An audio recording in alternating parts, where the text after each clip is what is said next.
অভিনেত্রী অপু বিশ্বাসকে স্বর্ণের কলস উপহার দিয়ে সম্মাননা দিল চ্যানেল আই।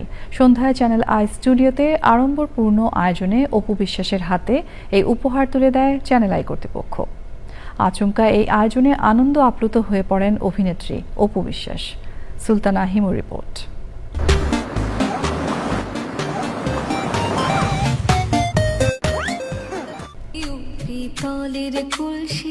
দক্ষিণ এশিয়ার অন্যতম বৃহৎ সঙ্গীত আসর টিএমএসএস চ্যানেল আই মিউজিক অ্যাওয়ার্ডসের 20তম আসর, যেখানে বেহুলা লক্ষিন্দরের গল্পে নাচ পরিবেশন করে তাক লাগিয়ে দিয়েছিলেন দেশসেরা অভিনেত্রী অপু বিশ্বাস।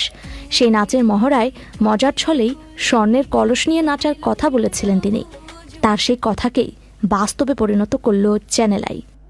সন্ধ্যায় চ্যানেল আই স্টুডিওতে অপু বিশ্বাসের হাতে স্বর্ণের কলস তুলে দেন ইমপ্রেস টেলিফিল্ম লিমিটেড চ্যানেল আইয়ের ব্যবস্থাপনা পরিচালক ফরিদুর রাজা সাগর, যা পেয়ে মুহূর্তেই আনন্দে অশ্রুসিক্ত হয়ে পড়েন অভিনেত্রী অপু বিশ্বাস। আর বলছে যদি কলসটা স্বর্ণের হয় কেমন হবে।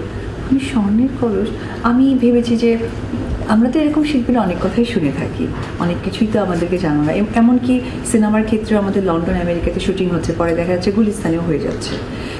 এই রকম উপহার আমার লাইফে 20 বছরের ক্যারিয়ার আমি কখনো এটা পাইনি। আমি এবার ক্লাস 5-এ থাকতে নাচ করেছিলাম, সেখানে একটা স্বর্ণপদক পেয়েছিলাম। গলায় যে গোল করে ঝোলানো হয়। নতুনপুরিতে একবার আমাদের কম্পিটিশনে আমি স্বর্ণপদক পেয়েছিলাম, দুবার।